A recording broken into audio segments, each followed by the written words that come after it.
Bismillahirrahmanirrahim, ketemu maneh karo Nabi. Oke, kali ini kita mau membahas tentang penyebab perkutut mutah. Ya, mutahnya entah diloloh atau mutahnya karena makanan atau kadang sampai mutah darah. Ya, ini logika yang saya temui di peternakan saya, di gajaran saya.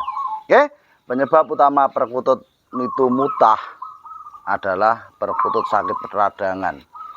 Gorokane loro, ngulu angel, untuk nelan apapun susah, makanya diloloh pun dia tetap dimuntahkan.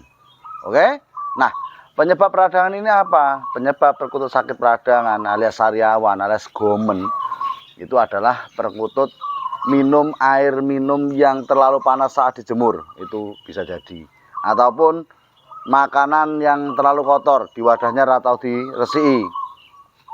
Bisa juga karena minuman yang terlalu kotor yang jarang Anda ganti. Oke, semoga bermanfaat.